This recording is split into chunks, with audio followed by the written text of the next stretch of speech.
Hello students, welcome to Disha academy. അപ്പോൾ നമ്മൾ ഇന്ന് NTPC എക്സാമിൻ്റെ സയൻസിൻ്റെ കുറച്ച് പ്രീവിയസ് ഇയർ ക്വസ്റ്റ്യൻസ് ആണ് ഡിസ്കസ് ചെയ്യാൻ പോകുന്നത്. അപ്പം നമുക്ക് ക്ലാസ്സിലോട്ട് കിടക്കാം. Okay, first question, SI unit of magnetic flux. Magnetic ഫ്ലെക്സിൻ്റെ SI യൂണിറ്റ് എന്താണെന്നാണ് ചോദിച്ചിരിക്കുന്നത്. ആരാന്നറിയാവോ? അതിന് മുന്നേ ആയിട്ട് നിങ്ങൾക്ക് മാഗ്നറ്റിക് ഫ്ലെക്സ് എന്താണെന്ന് അറിയണം. എന്താണ് മാഗ്നറ്റിക് ഫ്ലെക്സ്? നിങ്ങൾ പഠിച്ചിട്ടുണ്ടാവണം, സ്കൂളിലൊക്കെ പഠിച്ചിട്ടുണ്ടാവണം. എന്താണ്?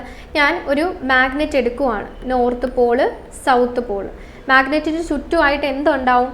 മാഗ്നറ്റിക് ഫീൽഡ് ഉണ്ടാവും. മാഗ്നറ്റിക് ഫീൽഡ് ലൈൻസ് ഉണ്ടാവും.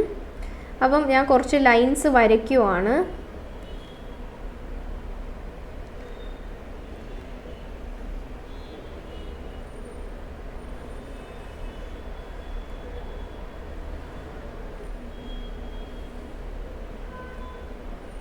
നോക്കിയിരിക്കേ, ഞാൻ അത്ര വലിയ ഡ്രോയർ അല്ല.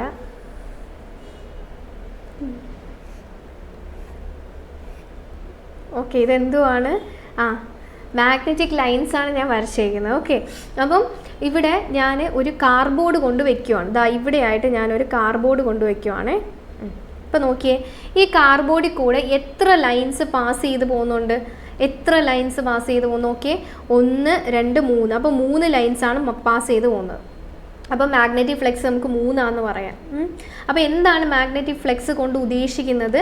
ഒരു സർഫസിൽ കൂടെ എത്രത്തോളം മാഗ്നറ്റിക് ലൈൻസിന് കടന്നു പോകാൻ പറ്റും, അതാണ് എന്തെന്ന് പറയുന്നത്? മാഗ്നറ്റിക് ഫ്ലെക്സ് എന്ന് പറയുന്നത്. ഇനി ഞാൻ ഈ ഇവിടെ വെച്ച കാർഡ്ബോർഡ് ഇതാ എടുത്ത് ഇവിടെ വെക്കുവാണ്. ഇവിടെ വെച്ച് കഴിഞ്ഞാൽ ഇവിടുത്തെ മാഗ്നറ്റിക് ഫ്ലെക്സ് എത്രയാവും? 3 ആയിരിക്കോ? ഇല്ല, അതിൽ കൂടുതലായിരിക്കും. അപ്പം നോക്കിയാൽ അവിടെ നോക്കുമ്പോൾ തന്നെ അറിയാം, കുറേ കൂടുതലായിട്ട് മാഗ്നറ്റിക് ഫീൽഡ് ലൈൻസ് കടന്നു പോകുന്നുണ്ട്. അപ്പം അവിടുത്തെ വെച്ച് നേരത്തെ വെച്ചത് നോക്കുമ്പം എന്താണ്? ഇവിടെ കുറച്ചുകൂടെ കൂടുതലായിരിക്കും. ഇനി ഞാൻ കാർഡ്ബോർഡ് ഇതാ വേറെ ദൂരെ ഒരു സ്ഥലത്ത് കൊണ്ടുവയ്ക്കുവാണ്. ഇവിടെയാണെങ്കിൽ മാഗ്നറ്റിക് ഫ്ലെക്സ് എന്തായിരിക്കും? 0 ആയിരിക്കൂലേ? അപ്പം ഒരു സർഫസ് എടുത്താൽ ആ സർഫസിൽ കൂടെ എത്രത്തോളം മാഗ്നറ്റിക് ലൈൻസിന് കടന്നു പോകാൻ പറ്റും, അതാണ് എന്തെന്ന് പറയുന്നത്? മാഗ്നറ്റിക് ഫ്ലെക്സ് എന്ന് പറയുന്നത്. ഇനി മാഗ്നറ്റിക് ഫ്ലെക്സിൻ്റെ യൂണിറ്റ് ചോദിച്ചാൽ നിങ്ങൾ എന്തെന്ന് പഠിച്ചു വെക്കണം? വെബർ. പ്രീവിയസ് ആയിട്ട് ചോദിച്ചതാണ്, ഇമ്പോർട്ടൻ്റ് ആണ്. മാഗ്നറ്റിക് ഫ്ലെക്സിൻ്റെ യൂണിറ്റ് ചോദിച്ചാൽ എന്താണ്? വെബർ. അപ്പോൾ മാഗ്നറ്റിക് ഫ്ലെക്സ് നിങ്ങൾക്ക് എന്താണെന്ന് മനസ്സിലായല്ലോ. ഇനി നമുക്ക് നോക്കാം മാഗ്നറ്റിക്, അതേപോലത്തെ ഒരു ടേം തന്നെ, magnetic flex density. Magnetic flex density എന്താണ്? മാഗ്നറ്റിക് ഫ്ലെക്സ് ഡെൻസിറ്റി, ഞാൻ ഇവിടെ എടുത്ത കാർഡ്ബോർഡ് ഇതാ ഞാൻ വീണ്ടും ഇവിടെ വെക്കുവാണ്. ഈ കാർഡ്ബോർഡിൻ്റെ ഒരു കുഞ്ഞ് യൂണിറ്റ് ഏരിയ ഞാൻ എടുക്കുകയാണ്. യൂണിറ്റ് ഏരിയ എന്ന് പറഞ്ഞാൽ 1 metre length, 1 metre length, 1 metre breadth അല്ലെങ്കിൽ വിഡ്ത്ത്, ബ്രെഡ്ത്ത് വിഡ്ത്ത്. ഓക്കെ, അപ്പം 1 മീറ്റർ ലെങ്തും 1 മീറ്റർ വിഡ്ത്തും ഉള്ള ഒരു ഏരിയ ഞാൻ ഇവിടെ എടുക്കുവാണ്. അങ്ങനെയാണെങ്കിൽ ഏരിയ എത്ര വരും? ഏരിയ എന്ന് പറഞ്ഞാൽ എന്ത് വരും? 1 മീറ്റർ സ്ക്വയർ വരുമോ? അങ്ങനെയാണെങ്കിൽ ഈ 1 മീറ്റർ സ്ക്വയർ ഏരിയ അല്ലെങ്കിൽ യൂണിറ്റ് ഏരിയയിൽ കൂടെ എത്ര മാഗ്നറ്റിക് ഫ്ലെക്സ് ഉണ്ടാവുന്നുണ്ട്, അല്ലെങ്കിൽ എത്ര മാഗ്നറ്റിക് ലൈൻസ് കടന്നു പോകുന്നുണ്ട്, അതാണ് എന്തുകൊണ്ട് ഉദ്ദേശിക്കുന്നത്? മാഗ്നറ്റിക് ഫ്ലെക്സ് ഡെൻസിറ്റി എന്ന് പറയുന്നത്. മാഗ്നറ്റിക് ഫ്ലെക്സ് ഡെൻസിറ്റി എന്ന് പറഞ്ഞാൽ എന്താണ്? ഒരു യൂണിറ്റ് ഏരിയയിൽ കൂടെ എത്ര മാഗ്നറ്റിക് ഫ്ലെക്സ് കടന്നു പോകുന്നു അല്ലെങ്കിൽ മാഗ്നറ്റിക് ഫീൽഡ് കടന്നു പോകുന്നു ആണ് എന്തെന്ന് പറയുന്നത്? മാഗ്നറ്റിക് ഫ്ലെക്സ് ഡെൻസിറ്റി എന്ന് പറയുന്നത്. ഇനി മാഗ്നറ്റിക് ഫ്ലെക്സ് നമുക്കറിയാം, ഫീൽഡ് ലൈൻസ് ഇങ്ങനെയായിരിക്കും പോകുന്നത്. അപ്പോൾ മാഗ്നറ്റിക് ഫ്ലെക്സ് ഡെൻസിറ്റി എങ്ങനെയായിരിക്കും? എപ്പോഴും ഇതിന് പെർപെൻഡിക്കുലർ ആയിരിക്കും. ഇപ്പോൾ ഫീൽഡ് ലൈൻസ് ഇങ്ങനെയാണ് പോകുന്നതെങ്കിൽ മാഗ്നറ്റിക് ഫ്ലെക്സ് ഡെൻസിറ്റി എന്ന് പറയുന്നത് എപ്പോഴും ഫീൽഡ് ലൈൻസിന് എന്തായിരിക്കും? പെർപെൻഡിക്കുലർ ആയിരിക്കും. മനസ്സിലാവുന്നുണ്ടോ? അപ്പോൾ മാഗ്നറ്റിക് ഫ്ലെക്സ് ഡെൻസിറ്റി പെർപെൻഡിക്കുലർ ആയിരിക്കും കൂടെ ജസ്റ്റ് ഓർത്തിരിക്കുക. അപ്പം 2 കാര്യങ്ങളാണ് പറഞ്ഞത്. മാഗ്നറ്റിക് ഫ്ലെക്സിൻ്റെ യൂണിറ്റ് എന്താണ്? വെബർ. മാഗ്നറ്റിക് ഫ്ലെക്സ് ഡെൻസിറ്റി എന്താണെന്ന് പറഞ്ഞു. യൂണിറ്റ് എന്താണ്? ടെസ്ലയാണ്. ടെസ്ലയാണ് എന്തെന്ന് പറയുന്നത്? മാഗ്നറ്റിക് ഫ്ലെക്സ് ഡെൻസിറ്റിയുടെ യൂണിറ്റ് എന്ന് പറയുന്നത്. ഇനി ഒരാളൊക്കെ നമുക്ക് നോക്കാം, ആരാ ഇതുമായിട്ട് റിലേറ്റഡ്? Magnetic permeability.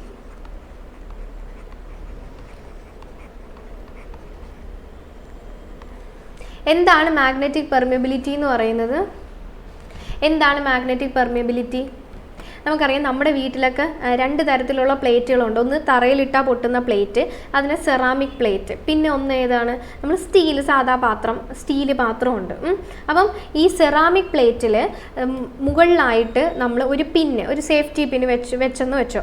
അതിൻ്റെ അടിയിലായിട്ട്, സെറാമിക് പ്ലേറ്റിൻ്റെ അടിയിലായിട്ട് നമ്മളൊരു ഒരു മാഗ്നറ്റ് വെക്കുവാണ്. നമ്മൾ പണ്ട് കുഞ്ഞിലേക്ക് ചെയ്ത് നോക്കിയിട്ടുള്ളതാണ്. ഇങ്ങനെ ആക്കുമ്പോൾ മുകളിലുള്ള പിന്ന് ഓടുന്നുണ്ടോ എന്ന് നോക്കാനായിട്ട്. അപ്പം സെറാമിക് പ്ലേറ്റിൽ വെച്ച് കഴിഞ്ഞാൽ എന്ത് ചെയ്യത്തില്ല, ഈ പിന്ന് മുകളിൽ അനങ്ങത്തില്ല, മൂവ് ചെയ്യത്തില്ല. നമ്മൾ ബാർ മാഗ്നറ്റ് താഴെ കൂടെ മൂവ് ചെയ്താലും മുകളിൽ പിന്നെ എന്ത് ചെയ്യത്തില്ല, മൂവ് ചെയ്യത്തില്ല. പക്ഷേ നമ്മളൊരു സ്റ്റീൽ പ്ലേറ്റിലെടുത്ത് വെച്ചിട്ട് ഓട്ടിച്ച് നോക്കിക്കഴിഞ്ഞാൽ എന്ത് ചെയ്യാൻ പറ്റും, പിന്നിന് മൂവ് ചെയ്യാൻ പറ്റും. അതെന്തുകൊണ്ടിട്ടാണ്? സെറാമിക് പ്ലേറ്റിൽ മാഗ്നറ്റിക് ഫീൽഡ് ലൈൻസിന് കടന്നു പോകാൻ പറ്റുന്നില്ല. പക്ഷേ സ്റ്റീൽ പ്ലേറ്റിൽ എന്താണ്, കടന്നു പോകാൻ പറ്റുന്നുണ്ട്. അപ്പോൾ ആ കടന്നു പോകാൻ പറ്റുന്നതിനെയാണ് നമ്മൾ എന്തെന്ന് പറയുന്നത്, മാഗ്നറ്റിക് പെർമിയബിലിറ്റി എന്ന് പറയുന്നത്. ഇനി മാഗ്നറ്റിക് പെർമിയബിലിറ്റിയുടെ യൂണിറ്റ് ആണ് എന്തെന്ന് പറയുന്നത്, ഹെൻറി പെർ മീറ്റർ എന്ന് പറയുന്നതാണ് എന്തെന്ന് പറയുന്നത്, മാഗ്നറ്റിക് പെർമിയബിലിറ്റിയുടെ യൂണിറ്റ് എന്ന് പറയുന്നത്. അപ്പം നമ്മൾ 3 കാര്യങ്ങളാണ് പറഞ്ഞത്. എന്തുവാ, മാഗ്നറ്റിക് ഫ്ലക്സിൻ്റെ യൂണിറ്റ് എന്താണ്, വെബർ. അതുപോലെ മാഗ്നറ്റിക് ഫ്ലക്സ് ഡെൻസിറ്റിയുടെ യൂണിറ്റ് എന്താണ്, ടെസ്ല. മാഗ്നറ്റിക് പെർമിയബിലിറ്റിയുടെ എന്താണ്, ഹെൻറി പെർ മീറ്റർ ആണ്. ഇനി ഇലൂമിനേഷൻ നിങ്ങൾ കേട്ടിട്ടുണ്ടോ?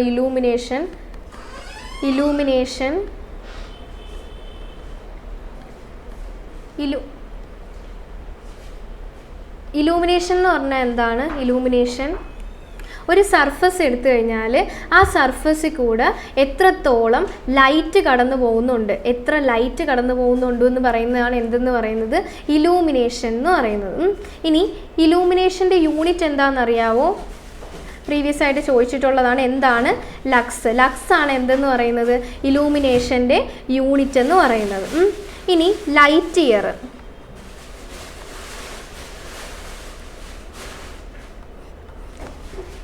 ഇയർ എന്ന് പറയുന്നത് എന്തിൻ്റെ യൂണിറ്റ് ആണെന്ന് ചോദിച്ചിട്ടുണ്ട്. എന്തിൻ്റെ യൂണിറ്റ് ആണ്? സ്പീഡിൻ്റെ ആണോ, ഡിസ്റ്റൻസിൻ്റെ ആണോ, ടൈമിൻ്റെ ആണോ, എന്തിൻ്റെ യൂണിറ്റ് ആണ് ലൈറ്റ് ഇയർ എന്ന് പറയുന്നത്? ലൈറ്റ് ഇയർ എന്ന് പറയുന്നത് ഡിസ്റ്റൻസിൻ്റെ യൂണിറ്റ് ആണ് എന്തെന്ന് പറയുന്നത്, ലൈറ്റ് ഇയർ എന്ന് പറയുന്നത്. ഇനി ലൈറ്റ് ഇയർ എന്ന് പറഞ്ഞാൽ എന്താണ്?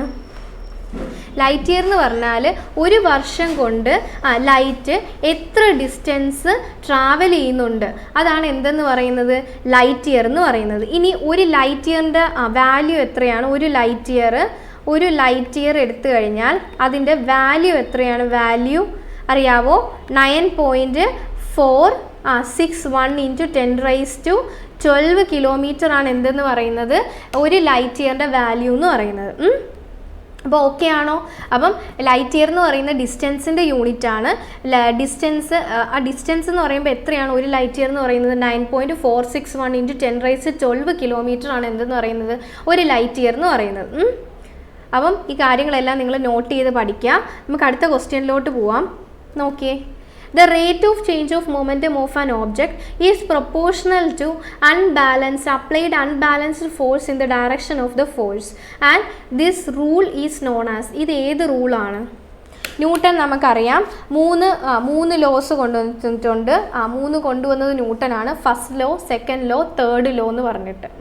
അപ്പോൾ ഏതൊക്കെയാണ് ആ ലോസ് എന്ന് പറയുന്നത് അറിയാവോ? ഫസ്റ്റ് ലോ, ഇത് നമ്മൾ കുഞ്ഞിലേ തൊട്ട് പഠിക്കുന്നതാണ്. ഫസ്റ്റ് ലോ എന്താണ്? ഫസ്റ്റ് ലോ ഓഫ് ഇനേർഷ്യ എന്നൊക്കെ പറയും. എപ്പോഴും ബോഡി ഒരു സ്റ്റേറ്റിലായിരിക്കും, ചിലപ്പോൾ അത് റെസ്റ്റിലായിരിക്കും, അല്ലെങ്കിൽ അത് എങ്ങനെ മൂവ് ചെയ്തുകൊണ്ടിരിക്കുമായിരിക്കും. അപ്പം ആ റെസ്റ്റിൽ എങ്ങനെയാണോ അല്ലെങ്കിൽ മൂവ് ചെയ്തുകൊണ്ടിരിക്കുവാണോ അത് ഏത് സിറ്റുവേഷനിലാണോ അങ്ങനെ തന്നെ ഇരിക്കാനേ ആര് നോക്കത്തുള്ളൂ, ഒരു ബോഡി എപ്പോഴും നോക്കത്തുള്ളൂ, അണ്ടിൽ നമ്മളൊരു ഫോഴ്സ് അപ്ലൈ ചെയ്യുന്ന വരെ. അപ്പോൾ ഫോഴ്സ് അപ്ലൈ ചെയ്യുമ്പോഴേ അതിലെന്തെങ്കിലും മാറ്റം ഉണ്ടാവുള്ളൂ. അതുവഴി എങ്ങനെയായിരിക്കും ആ ബോഡിക്ക് എപ്പോഴും ആ ഒരു സ്റ്റേറ്റിൽ തന്നെ നിലനിൽക്കാനായിരിക്കും ഒരു ടെൻഡൻസി ഉണ്ടാകുന്നത്. അതിനെയാണ് നമ്മൾ ഇനേഷ്യ എന്ന് പറയുന്നത്. ഫസ്റ്റ് ലോയിൽ പറയുന്നതും അത് തന്നെയാണ്. ഇനി സെക്കൻഡ് ലോയിലാണ് ഇമ്പോർട്ടൻ്റ് ആയിട്ടുള്ളത് നമ്മൾ മൊമെൻറ്റം എന്ന് പറയുന്ന ഒരു ടേം വരുന്നത്. എന്താണ് മൊമെൻറ്റം? നമുക്കറിയാം ബോഡി മൂവ് ചെയ്യുമ്പം ബോഡി മോഷനിലായിരിക്കുമ്പോൾ ഒരു ഇമ്പാക്റ്റ് ഉണ്ടാവും. ആ ഇമ്പാക്റ്റിനെയാണ് നമ്മൾ എന്തെന്ന് പറയുന്നത്, മൊമെൻറ്റം എന്ന് പറയുന്നത്. ഇനി നമ്മൾ ഇപ്പം ഒരു ബോഡി മൂവ് ചെയ്തുകൊണ്ടിരിക്കുവാണ്, അതിൽ നമ്മളൊരു ഫോഴ്സ് അപ്ലൈ ചെയ്തെന്ന് വെച്ചോ, ആ ബോഡിയുടെ എന്ത് മാറും? വെലോസിറ്റി മാറുമോ? വെലോസിറ്റി മാറും. വെലോസിറ്റി മാറുമ്പോൾ ഓട്ടോമാറ്റിക്കായിട്ട് എന്തും മാറും, മൊമെൻറ്റവും മാറും. നോക്കിയേ, മൊമെൻറ്റത്തിൻ്റെ ഇക്വേഷനാണ് P = mv എന്ന് പറയുന്നത്. m എന്ന് പറയുന്നത് മാസ്, v എന്ന് പറയുന്നത് എന്താണ്, വെലോസിറ്റി. നോക്കിയേ, ഒരു ഫോഴ്സ് ഞാൻ അപ്ലൈ ചെയ്തു. ഫോഴ്സ് അപ്ലൈ ചെയ്യുമ്പം എന്തായാലും ബോഡിയുടെ മാസ് മാറൂല, മാസ് അങ്ങനെ തന്നെയല്ലേ ഇരിക്കുള്ളൂ. അങ്ങനെയാണെങ്കിൽ പിന്നെ മാറുന്നത് ആരാണ്, വെലോസിറ്റിയാണ് മാറുന്നത്. വെലോസിറ്റി മാറുന്നതെന്ന് വെച്ചാൽ ആര് മാറുന്നതെന്ന് അർത്ഥം, മൊമെൻറ്റം മാറുന്നതെന്നാണ് അർത്ഥം. ഇത്രയേ ഉള്ളൂ ഈ ലോ എന്ന് പറയുന്നത്. എന്താണ്, അപ്പം മൊമെൻറ്റം മാറുന്നത്. അപ്പോൾ ആ rate of change of momentum എന്ന് പറയുന്നത് എന്താണ്, നമ്മൾ അപ്ലൈ ചെയ്ത ഫോഴ്സിന് പ്രൊപ്പോർഷണലാണ്. നമ്മൾ അപ്ലൈ ചെയ്ത ഫോഴ്സിന് പ്രൊപ്പോർഷണലാണ് എന്തെന്ന് പറയുന്നത്, rate of change of momentum.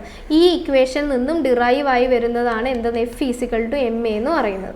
Mass ഇതെന്താണ്, ആക്സിലറേഷൻ എന്ന് പറയും.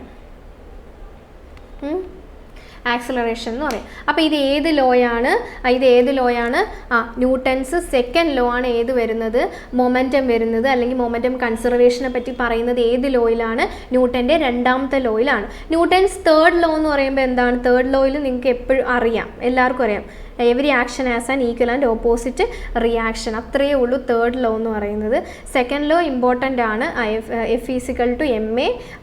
ആ ഒരു ഇക്വേഷൻ ഏത് ലോയുമായിട്ട് ബന്ധപ്പെട്ട്, സെക്കൻഡ് ലോയുമായിട്ട് ബന്ധപ്പെട്ടിട്ടാണ്. മൊമെൻറ്റത്തിനെ പറ്റി പറയുന്നത് ഏതിലാണ്, സെക്കൻഡ് ലോയിലാണ്. ലോ ഓഫ് ഇനേർഷ്യ എന്ന് പറയുന്നത് ഏതാണ്, ന്യൂട്ടൻ്റെ ഫസ്റ്റ് ലോയിലാണ് ലോ ഓഫ് ഇനേർഷ്യ വരുന്നത്. അപ്പം ഇത്രയും കാര്യങ്ങൾ ഓർത്തിരിക്കുക. അടുത്ത question, when the car takes a turn, what is the force that pushes us outward?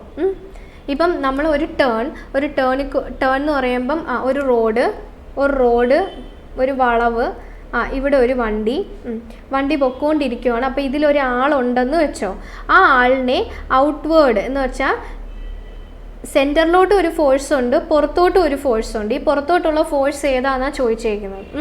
നോക്കിയേ, ഒരു സെൻറ്റർ, അല്ലെങ്കിൽ ഞാൻ ഇവിടെ നിൽക്കുന്നതെന്ന് വെച്ചോ, ഇവിടെ ഞാൻ ഇവിടെ നിന്ന് ഒരു റോപ്പ് കെട്ടി ഒരു സ്റ്റോൺ ഞാൻ ദാ ഇവിടെ നിന്ന് കറക്കിക്കൊണ്ടിരിക്കുവാണ്. ഒരു സ്റ്റോൺ ഞാൻ ഇവിടെ നിന്ന് ഇങ്ങനെ കറക്കിക്കൊണ്ടിരിക്കുകയാണ്. നോക്കിയേ, എപ്പോഴും ഈ മാസിന് ഇങ്ങോട്ട് വരാനുള്ള ടെൻഡൻസി ആയിരിക്കും. അതേപോലെ ഈ സ്ട്രിങ് ഉണ്ടല്ലോ, ഈ സ്ട്രിങ്ങിലുള്ള ഫോഴ്സ്, ഈ സ്ട്രിങ്ങിലാണ് ഈ ഫോഴ്സ് ഉള്ളത്, ഈ സ്ട്രിങ്ങിലുള്ള ഈ ഫോഴ്സ് കൊണ്ടിട്ട് ഈ മാസിന് എപ്പോഴും സെൻറ്ററിലോട്ട് വരാനുള്ള ടെൻഡൻസി ആയിരിക്കും. അപ്പം ഇനി ഈ ബോഡി മൂവ് ചെയ്ത് ഇവിടെ എത്തിയെന്ന് വെച്ചോ, ഇവിടെ എത്തി, ആ സമയത്ത് ഞാൻ എൻ്റെ കയ്യിൽ നിന്ന് റോപ്പ് അങ്ങ് പൊട്ടിയ എന്ത് സംഭവിക്കും, ഇത്രയും നേരം കറങ്ങിക്കൊണ്ടിരുന്ന ഈ റോക്ക് താഴോട്ട് ഇങ്ങനെ വീഴും. എന്ന് പറഞ്ഞാൽ ഇത്രയും നേരം സർക്കുലർ മോഷനിൽ ഇരുന്ന ആ സ്റ്റോൺ എന്ത് ചെയ്യും, താഴോട്ട് പോവുകയാണ് ചെയ്യുന്നത്. അപ്പം സർക്കുലർ മോഷനിൽ ഇരുന്നത് ഇപ്പം എന്തായി, ലീനിയർ മോഷനായി. സർക്കുലർ മോഷനിൽ ഇരുന്നത് ലീനിയർ മോഷനിലായി. അപ്പോൾ നിങ്ങൾക്ക് അറിയാം, ഇപ്പോൾ എന്താണ് നിങ്ങൾക്ക് മനസ്സിലാവുന്നത്, സർക്കുലർ മോഷനിൽ ഇരിക്കാൻ സഹായിക്കുന്ന ഒരു ഫോഴ്സ് ഉണ്ട്. അപ്പോൾ ഇത്രയും നേരം ഈ സർക്കുലറിൽ ഇരുന്ന ആ ഫോഴ്സ് ഏതാണ്, ആ ഫോഴ്സിനെ പറയുന്നതാണ് സെൻട്രിപെറ്റൽ ഫോഴ്സ് എന്ന് പറയുന്നത്. Centripetal force. ഈ ഫോഴ്സ് എപ്പോഴും സെൻറ്ററിനോട് ടുവേഴ്സ് ആയിരിക്കും ഈ ഫോഴ്സ് വരുന്നത്.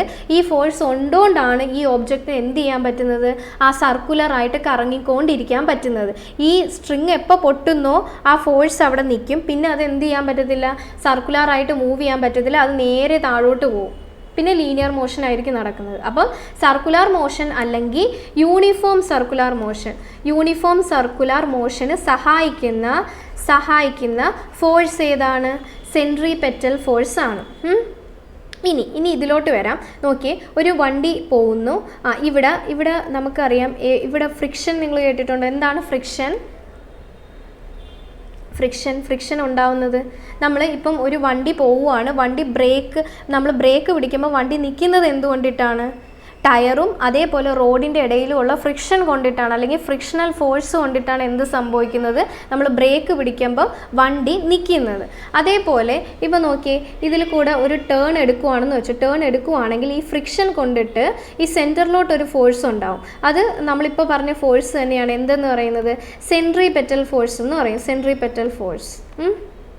ഇനി ഇതിലിരിക്കുന്ന ആൾ നിങ്ങൾക്കറിയാം, ശ്രദ്ധിക്കാൻ നിങ്ങൾ ടേൺ എടുക്കുമ്പോൾ നോക്കിയാൽ മതി, നമ്മളിതാ പുറത്തോട്ടായിരിക്കും പോകുന്നത്, സെൻറ്ററിലോട്ടായിരിക്കത്തില്ല, ഇങ്ങോട്ടായിരിക്കും വീഴുന്നത്. അപ്പം നമ്മുടെ ഔട്ട്സൈഡിലോട്ടായിരിക്കും എന്ത് ചെയ്യുന്നത്, നമുക്ക് പോകാനുള്ള ഒരു ടെൻഡൻസി. അത് ആക്ച്വലി നമുക്ക് ഫീൽ ചെയ്യുന്ന ഒരു അപ്പാരൻറ്റ് ഫോഴ്സാണ് പുറത്തോട്ട് പോകാനുള്ള ഒരു ടെൻഡൻസി എന്ന് പറയുന്നത്. പുറത്ത് സെൻറ്ററിലോട്ടല്ല, അതിന് ഓപ്പോസിറ്റായിട്ട്. അപ്പോൾ ഈ ഫോഴ്സിനെയാണ് നമ്മൾ എന്തെന്ന് പറയുന്നത്, സെൻട്രിഫ്യൂഗൽ ഫോഴ്സ് എന്ന് പറയുന്നത്. Centrifugal force. അപ്പോൾ ഒന്ന് പറഞ്ഞ സെൻട്രിപെറ്റൽ, പിന്നെ മറ്റത് എന്താണ്, സെൻട്രിഫ്യൂഗൽ. അപ്പോൾ ഇവിടെ ചോദിച്ചിരിക്കുന്നത് ഒരു കാറ് ടേൺ എടുക്കുമ്പം ഉണ്ടാകുന്ന ഫോഴ്സ് ഏതാണെന്നാണ് ചോദിച്ചത്. ഏതാണ് സെൻട്രിഫ്യൂഗൽ ഫോഴ്സാണ് ഉണ്ടാകുന്നത്. അതേപോലെ നമ്മൾ പമ്പരം കറക്കുന്നു, സ്പിന്നിങ് ഓഫ് ടോപ്പ്, എന്ത് ഫോഴ്സാണ് ഇത്? ഏതാണ് ഇത്? സെൻട്രിപെറ്റൽ ഫോഴ്സാണ്, സെൻട്രിപെറ്റൽ ഫോഴ്സ്. അപ്പം സെൻട്രിപെറ്റൽ, സെൻട്രിഫ്യൂഗൽ ഒരു ഐഡിയ നിങ്ങൾക്ക് കിട്ടിക്കാണെന്ന് വിചാരിക്കുന്നു. അപ്പം ഒരു കാറ് ടേൺ എടുക്കുമ്പം നമ്മൾ പുറത്തോട്ട് പോകാനുള്ള കാരണം ഏത് ഫോഴ്സാണ്? സെൻട്രിഫ്യൂഗൽ ഫോഴ്സാണ്. അപ്പം അടുത്ത ക്വസ്റ്റ്യനിലോട്ട് പോവാം. Which of the following is not an allotrope of carbon? കാർബണിൻ്റെ അലോട്രോപ്പ് ഇതിലേതാണ് കാർബണിൻ്റെ അലോട്രോപ്പ് അല്ലാത്തത്? അലോട്രോപ്പ് എന്ന് പറഞ്ഞാൽ എന്താണ്? ഒരു എലമെൻറ്റിന് ഒന്നിക്കൂടുതൽ രൂപത്തിൽ അല്ലെങ്കിൽ സ്റ്റേറ്റിൽ ഇരിക്കാൻ പറ്റുന്നതാണ് എന്തെന്ന് പറയുന്നത്? അലോട്രോപ്പ് എന്ന് പറയുന്നത്. കാർബണിൻ്റെ അലോട്രോപ്സ് എല്ലാം ഇമ്പോർട്ടൻ്റ് ആണ്. ഏതൊക്കെയാണ്? ഡയമണ്ട്,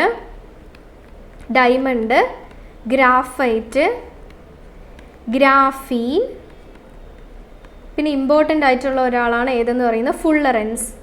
ബക്കി ബോൾസ് എന്ന് പറയും, ബോൾ പോലെ ഇരിക്കും ഫുള്ളറൻസിൽ എത്രത്തോളം കാർബൺ ആറ്റംസ് ഉണ്ടാവും? അറ്റ്ലീസ്റ്റ് 60 കാർബൺ ആറ്റംസെങ്കിലും എന്ത് ചെയ്യും? കാർബൺ ആറ്റംസിൽ നമ്മുടെ ഫുള്ളറൻസിൽ കാണും. അപ്പം കാർബണിൻ്റെ ഇമ്പോർട്ടൻ്റ് അലോട്രോപ്സ് ആണ് ഏതൊക്കെയെന്ന് പറയുന്നത്? Diamond, graphite, graphene, fullerenes. ഈ ഫുള്ളറൻസ് എടുത്തു കഴിഞ്ഞാൽ അതിൽ ഏകദേശം 60 കൂടുതൽ എന്ത് കാണും? കാർബൺ ആറ്റംസ് കാണും. ഇനി ഇത് നോക്കിയിട്ട് പറഞ്ഞേ, കാർബണിൻ്റെ അലോട്രോപ്പ് അല്ലാത്തത് ഏതാണ്? Option diamond, graphite, carbon dioxide, fullerenes. ഏതാണ്? Carbon dioxide. കാർബൺ ഡയോക്സൈഡ് എന്ന് പറയുന്നത് കാർബണിൻ്റെ എന്തല്ല, ഒരു അലോട്രോപ്പ് അല്ല, ഒരു കോമ്പൗണ്ട് ആണത്. ഓക്കെ, അടുത്ത question. How many neutrons are present in protium? പ്രോട്ടിയത്തിൽ എത്ര ന്യൂട്രോൺസ് ഉണ്ട്? എന്താണ് പ്രോട്ടിയം? അതേപോലെ ഡ്യൂറ്റീരിയം, ട്രിഷിയം, ഇതൊക്കെ എന്താണ്? ഐസോടോപ്സ് എന്ന് കേട്ടിട്ടുണ്ട്. ഐസോടോപ്സ് എന്താണ്? ഐസോടോപ്സ് സെയിം അറ്റോമിക് നമ്പർ ഉള്ളവരെയാണ് നമ്മൾ എന്തെന്ന് പറയുന്നത്? ഐസോടോപ്സ് എന്ന് പറയുന്നത്. അറ്റോമിക് നമ്പർ എന്ന് പറഞ്ഞാൽ എന്താണ്? അറ്റോമിക് നമ്പർ എന്ന് പറഞ്ഞാൽ എന്താണ്? അറ്റോമിക് നമ്പർ എന്ന് പറഞ്ഞാൽ ഒന്നുകിൽ ന്യൂട്രോൺസിൻ്റെ എണ്ണം ആയിരിക്കാം, ന്യൂക്ലിയസിൻ്റെ ഉള്ളിലുള്ള ന്യൂട്രോൺസിൻ്റെ എണ്ണം, അല്ലെങ്കിൽ എന്താവാം, അല്ലെങ്കിൽ ഇലക്ട്രോൺസ്, ഷെല്ലിലുള്ള ഇലക്ട്രോൺസിൻ്റെ എണ്ണമാവാം എന്തെന്ന് പറയുന്നത് അറ്റോമിക് നമ്പർ എന്ന് പറയുന്നത്. ഇനി മാസ് നമ്പർ എന്താ? മാസ് നമ്പർ എന്ന് പറയുന്നത് ന്യൂക്ലിയസിൻ്റെ ഉള്ളിലുള്ള പ്രോട്ടോൺസിനെ ന്യൂട്രോൺസിനെ സമ്മാണ് എന്തെന്ന് പറയുന്നത്? മാസ് നമ്പർ എന്ന് പറയുന്നത്. അപ്പം പ്രോട്ടിയം എന്ന് പറയുന്നത് ആരുടെ ഐസോട്ടോപ്പാണ്? ഓക്കെ, ഹൈഡ്രജൻ എടുത്തു കഴിഞ്ഞാൽ ഹൈഡ്രജന് 3 ഐസോട്ടോപ്പുകളാണുള്ളത്. പ്രോട്ടിയം, ഡ്യൂറ്റീരിയം, ട്രിഷിയം എന്ന് പറയും. അതേപോലെ ഐസോട്ടോപ്പ് എന്ന് പറഞ്ഞാൽ എന്താണ്? ഇവർക്കെല്ലാം സെയിം എന്താണ്? സെയിം അറ്റോമിക് നമ്പറാണ്. 111 ആണ് എന്തെന്ന് പറയുന്നത്? ഹൈഡ്രജൻ്റെ അറ്റോമിക് നമ്പർ എന്ന് പറയുന്നത്. ഇനി നോക്കി, ഇവർക്ക് ഓരോരുത്തർക്കും മാസ് നമ്പർ ഡിഫറെൻ്റ് ആയിരിക്കും. മാസ് നമ്പറാണ് നമ്മൾ മുകളിൽ എഴുതുന്നത്. 1, ഡ്യൂറ്റീരിയത്തിന് 2, ട്രിഷിയത്തിന് എത്രയാണ്? 3 ആണുള്ളത്. അപ്പോൾ ഇതാണ്, ഈ 3 എണ്ണമാണ് എന്തെന്ന് പറയുന്നത്? നമ്മുടെ ഹൈഡ്രജൻ്റെ ഐസോടോപ്പുകൾ എന്ന് പറയുന്നത്. ഇതിൽ പ്രോട്ടിയത്തിൻ്റെ നമ്പർ ഓഫ് ന്യൂട്രോൺസ് എത്രയാണെന്നാണ് ചോദിച്ചിരിക്കുന്നത്. അപ്പോൾ മുകളിൽ എഴുതുന്നത് നമ്മൾ ഏതാണ് എഴുതുന്നത്? Mass number. താഴെ എഴുതുന്ന ഏതാണ്? അറ്റോമിക് നമ്പർ ആണ് എഴുതുന്നത്. അറ്റോമിക് നമ്പർ ഇവിടെ നോക്കി, അറ്റോമിക് നമ്പർ 1 ആണ്. അറ്റോമിക് നമ്പർ 1 എന്ന് പറയുമ്പം പിന്നെ എന്താണ് ഉദ്ദേശിക്കുന്നത്? എത്ര ന്യൂട്രോൺസ് ആണുള്ളത്? ഓക്കെ, മാസ് നമ്പർ എന്ന് പറയുമ്പോൾ എന്താണ്? ന്യൂട്രോൺസ് പ്ലസ് പ്രോട്ടോൺസ് അല്ലേ? ഇതിൽ നമ്മൾ പ്രോട്ടിയത്തിൻ്റെ കാര്യം എടുക്കുമ്പോൾ ശ്രദ്ധിക്കുക, പ്രോട്ടിയത്തിന് ഒരു പ്രോട്ടോൺ ആണുള്ളത്, ഒരു പ്രോട്ടോൺ. അതേപോലെ ന്യൂട്രോൺ എന്തില്ല? ന്യൂട്രോൺ പ്രോട്ടിയത്തിന് ഇല്ല.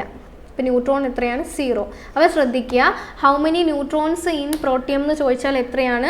ആ പ്രോട്ടിയത്തിന് എന്തില്ല? ന്യൂട്രോൺസ് ഇല്ല, 0 ആണ് വാല്യൂ എന്ന് പറയുന്നത്. ഇതേപോലെ ക്ലോറിന് 2 ഐസോട്ടോപ്പുകളാണ് ഉള്ളത്. ക്ലോറിൻ 35ഉം ക്ലോറിൻ 37ഉം ആണ്. അതേപോലെ ഇവരുടെ അറ്റോമിക് നമ്പർ എന്ന് പറയുന്നത് എത്രയാണ്? 17 ആണ് അറ്റോമിക് നമ്പർ എന്ന് പറയുന്നത്. ഇത് മാസ് നമ്പർ. 35ഉം 37ഉം ആണ് എന്തെന്ന് പറയുന്നത്?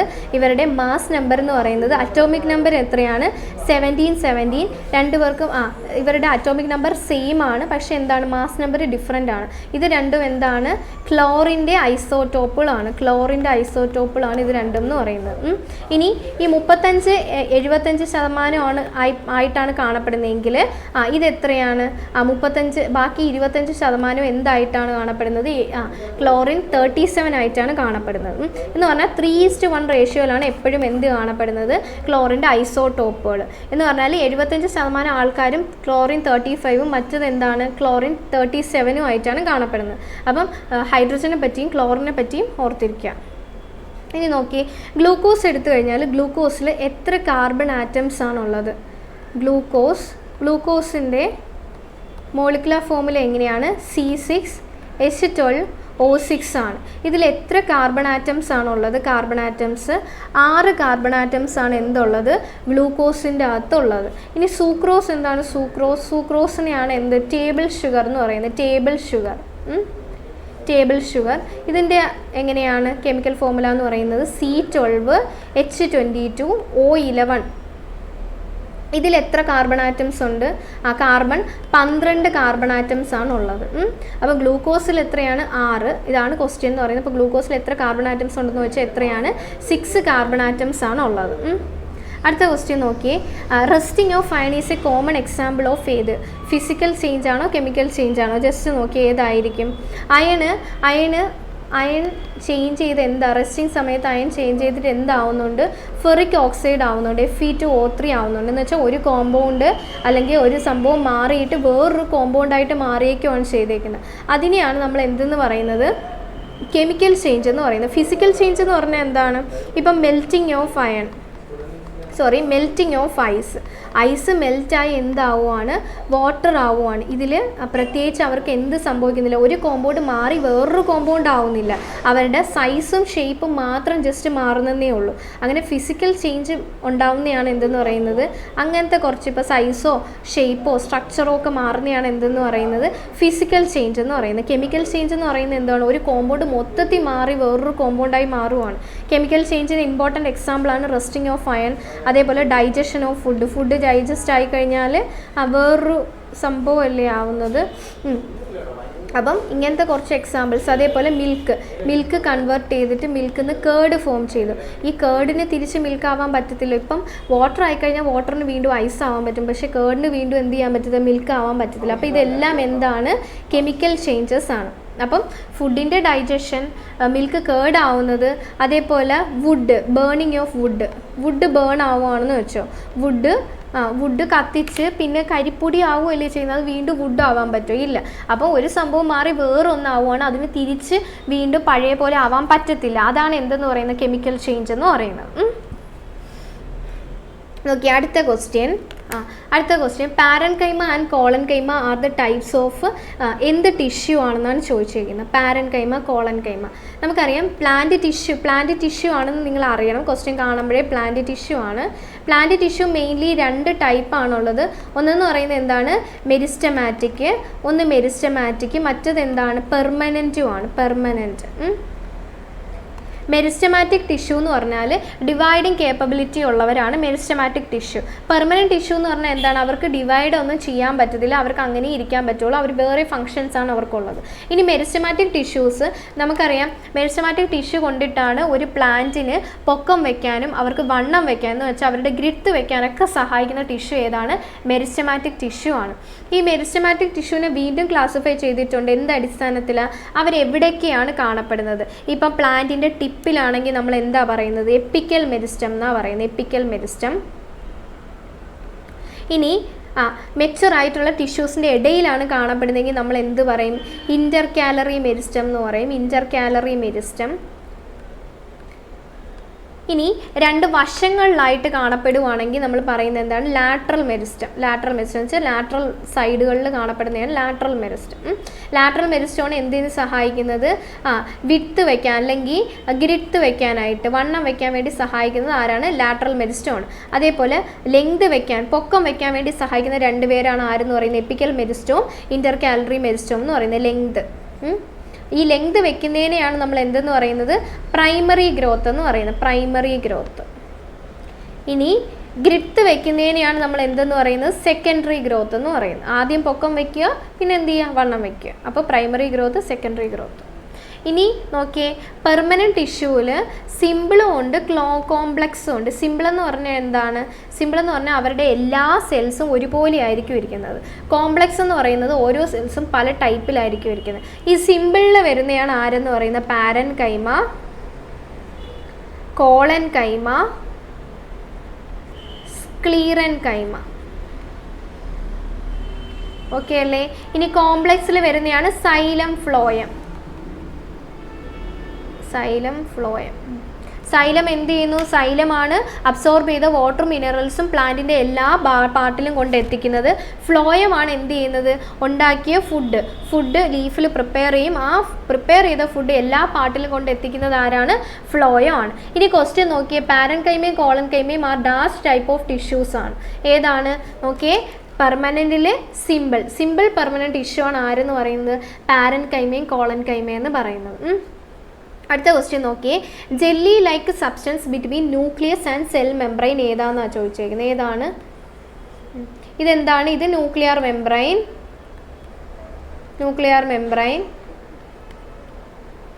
അല്ലെങ്കിൽ നമുക്ക് ന്യൂക്ലിയസ് എന്ന് പറയാം. ന്യൂക്ലിയസിൻ്റെ ഉള്ളിലാണ് നമ്മുടെ ജെനറ്റിക് മെറ്റീരിയൽ ഉള്ളത്. DNA, നമ്മുടെ ന്യൂക്ലിയസ്. ഇനി ഇത് നോക്കിയേ, ഇതെന്താണ്? Cell membrane. ന്യൂക്ലിയസിനെ പ്രൊട്ടക്റ്റ് ചെയ്ത് ഒരു ലെയർ ഉണ്ട്, അതാണ് എന്തെന്ന് പറയുന്നത്? ന്യൂക്ലിയർ മെംബ്രെയിൻ എന്ന് പറയുന്നത്. ഇത് മൊത്തത്തിൽ എന്താണ്? നമ്മുടെ ന്യൂക്ലിയസ്. അപ്പം ഇതിൻ്റെ ഇടയിലുള്ള ഇവിടെ ജെല്ലി ലൈക്ക് സബ്സ്റ്റൻസ് ആണ് ഉള്ളത്. ആ ഒരു ഫ്ലൂയിഡ് നിറഞ്ഞ ഒരു സ്പേസ് ഉണ്ട്. അതിന് നമ്മൾ എന്താ പറയുന്നത്? സൈറ്റോപ്ലാസം എന്നാണ് പറയുന്നത്. സൈറ്റോപ്ലാസം. അപ്പോൾ ഏതാണ്? സൈറ്റോപ്ലാസം. ഇനി പ്രോട്ടോപ്ലാസം എന്ന് പറഞ്ഞാൽ എന്താണ്? നോക്കിയേ, ഇവിടുത്തെ സൈറ്റോപ്ലാസം, ഇവിടെ സൈറ്റോപ്ലാസം ഉണ്ട്. അതേപോലെ ഇതിൻ്റെ ഉള്ളിൽ എന്തുണ്ട്? ന്യൂക്ലിയോപ്ലാസം ഉണ്ട്. ന്യൂക്ലിയസിൻ്റെ ഉള്ളിൽ ന്യൂക്ലിയോപ്ലാസം ഉണ്ട്. അപ്പം ഈ സൈറ്റോപ്ലാസവും ന്യൂക്ലിയോപ്ലാസത്തിനെയും കൂടെ ചേർത്തിട്ടാണ് നമ്മൾ എന്തെന്ന് പറയുന്നത്? പ്രോട്ടോപ്ലാസം എന്ന് പറയുന്നത്. പ്രോട്ടോപ്ലാസം എന്ന് പറയുന്ന ടേം കോയിൻ ചെയ്തത് ആരാണ്? പർക്കിൻസാണ് എന്ത് ചെയ്തത്? പ്രോട്ടോപ്ലാസം എന്ന് പറയുന്ന ടേം കോയിൻ ചെയ്തത്. നോക്കിയേ, സൈറ്റോപ്ലാസത്തിൽ 80% എന്താണ്? 80% എന്താണ്? വാട്ടറാണ്. ബാക്കി 20% എന്തൊക്കെയാണ് വരുന്നത്? പ്രോട്ടീൻ വരും, കാർബോഹൈഡ്രേറ്റ്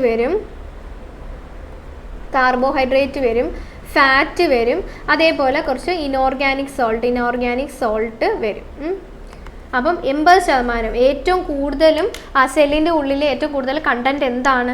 ആക്ച്വലി എന്താണ്? വാട്ടറാണ്. 80% എന്താണ്? വാട്ടറാണ്. അതേപോലെ എനേറോബിക് റെസ്പിറേഷൻ നടക്കുന്നത് എവിടെയാണ്? എനേറോബിക് റെസ്പിറേഷൻ നടക്കുന്നത് എവിടെയാണ്? സൈറ്റോപ്ലാസത്തിലാണ് നടക്കുന്നത്. അല്ല, സൈറ്റ് ഓഫ് റെസ്പിറേഷൻ ഏതാണ്? സൈറ്റ് ഓഫ് റെസ്പിറേഷൻ ചോദിച്ചാൽ ഏതാണ്? മൈറ്റോകോൺട്രിയ. എനേറോബിക് റെസ്പിറേഷൻ നടക്കുന്ന എവിടെന്ന് ചോദിച്ചാൽ എവിടെയാണ്? സൈറ്റോപ്ലാസം ആണ്.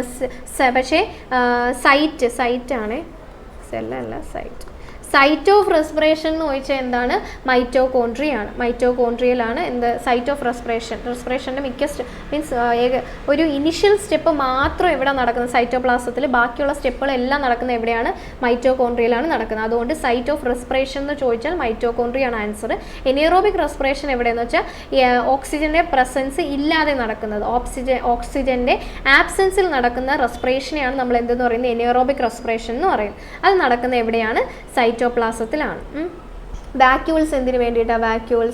വാക്യൂൾസ് ജസ്റ്റ് എന്തെങ്കിലും ബാക്കി വരുന്ന വേസ്റ്റോ കാര്യങ്ങളോ ഓയിൽ കണ്ടൻറ്റോ കാര്യങ്ങളോ എന്തെങ്കിലുമൊക്കെ സ്റ്റോർ ചെയ്ത് വെക്കാനാണ് എന്തുള്ളത്? വാക്യൂൾസ് ഉള്ളത്.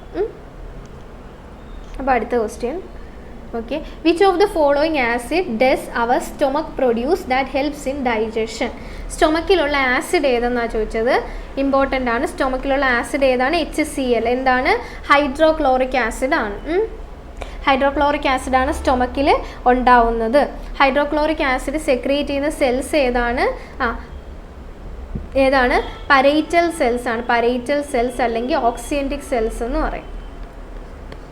പരൈറ്റൽ സെൽസ് അല്ലെങ്കിൽ ഓക്സിയൻറ്റിക് സെൽസ് ആണ് എന്ത് ചെയ്യുന്നത്?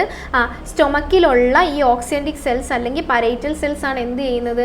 ഈ ഹൈഡ്രോക്ലോറിക് ആസിഡിനെ സെക്രിയേറ്റ് ചെയ്യുന്നത്.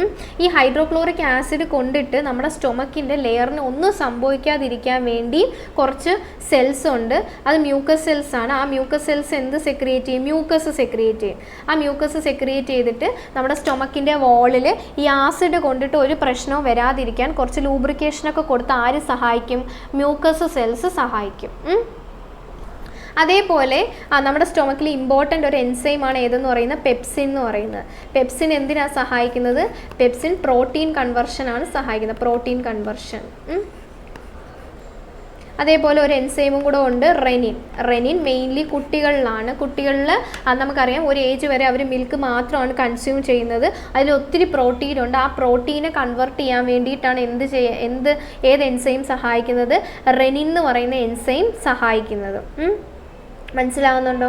അതേപോലെ ഡൈജഷൻ സ്റ്റാർട്ട് ചെയ്യുന്നത് എവിടെയാണ്? ഡൈജഷൻ സ്റ്റാർട്ട് ചെയ്യുന്നത് നമ്മുടെ ബക്കൽ ക്യാവിറ്റിയിലാണ്. കംപ്ലീറ്റ് ഡൈജഷൻ നടക്കുന്നത്. Complete digestion of carbohydrate, fat, protein, ഈ മൂന്നിൻ്റെയും കംപ്ലീറ്റ് ഡൈജഷൻ നടക്കുന്നത് എവിടെയെന്ന് ചോദിച്ചാൽ എവിടെയാണ് ആൻസർ? നമ്മുടെ ഇൻറ്റസ്റ്റൈനിലാണ് കംപ്ലീറ്റ് എന്ത് നടക്കുന്നത്? സ്മോൾ ഇൻറ്റസ്റ്റൈനിലാണ് നമ്മുടെ കംപ്ലീറ്റ് ഡൈജഷൻ നടക്കുന്നത്. കാർബോഹൈഡ്രേറ്റിൻ്റെയും ഫാറ്റിൻ്റെയും പ്രോട്ടീൻ്റെയും. കാർബോഹൈഡ്രേറ്റ് എന്തായിട്ട് മാറും? ഗ്ലൂക്കോസായി മാറും. അതേപോലെ പ്രോട്ടീൻ എന്തായിട്ട് മാറും? Amino acid. ഫാറ്റ് എന്തായിട്ട് മാറും? ഫാറ്റ് ഗ്ലിസറോള് അല്ലെങ്കിൽ എന്താണ്? ഫാറ്റി ആസിഡായിട്ട് മാറും. ഈ സംഭവങ്ങൾ മാത്രമേ നമ്മുടെ ബോഡിക്ക് അബ്സോർബ് ചെയ്യാൻ പറ്റൂ. ഇനി ഫാറ്റിനെ കൺവെർട്ട് ചെയ്യുന്ന എൻസൈം ഏതാണ്? ലിപ്പേസ് ആണ്. ഇത് സ്മോൾ ഇൻറ്റസ്റ്റൈനിൽ വെച്ചിട്ടാണ് ഈ കൺവെർഷൻ നടക്കുന്നത്. എന്താണ്? ഫാറ്റിനെ കൺവെർട്ട് ചെയ്തിട്ട് ഗ്ലിസറോളും ഫാറ്റി ആസിഡും ആയിട്ട് മാറും. ഇത് നടക്കുന്നത് എവിടെയാണ്? ഇതെവിടെ നടക്കുന്നത്? സ്മോൾ ഇൻറ്റസ്റ്റൈനിലാണ് നടക്കുന്നത്. അപ്പം ഇത്രയും കാര്യങ്ങളാണ്, ഇത്ര ക്വസ്റ്റ്യൻസാണ് നമ്മളിന്ന് ഡിസ്കസ് ചെയ്തത്. ഏറ്റവും ലാർജസ്റ്റ് ഗ്ലാൻഡ് ഏതാണെന്നറിയാമോ? ഏറ്റവും ലാർജസ്റ്റ് ഗ്ലാൻഡ് ലിവറാണ്. ലിവർ സെക്രീറ്റ് ചെയ്യുന്ന എന്താണ്? Bile juice. ഇതിൻ്റെ മെയിൻ ഫങ്ഷൻ എന്താണ്? ബൈൽ ജ്യൂസിൻ്റെ ഫങ്ഷൻ എന്താണ്? ഫാറ്റ് ഇമൾസിഫിക്കേഷൻ ആണ്. ഫാറ്റ് ഇമൾസിഫിക്കേഷൻ എന്ന് പറയുന്നത് ഫാറ്റിനെ അതേ കണക്ക് നമ്മുടെ ബോഡീനെ അബ്സോർബ് ചെയ്യാൻ പറ്റത്തില്ല. ഫാറ്റിനെ കൺവെർട്ട് ചെയ്ത് കുഞ്ഞു ഗ്ലോബ്യൂൾസ് ആക്കി മാറ്റും. അതിനെയാണ് നമ്മൾ എന്തെന്ന് പറയുന്നത്? ഫാറ്റ് ഇമൾസിഫിക്കേഷൻ എന്ന് പറയുന്നത്. അപ്പോൾ ബൈൽ ജ്യൂസ് സെക്രിയേറ്റ് ചെയ്യുന്നത് ആരാണ്? ലിവറാണ്.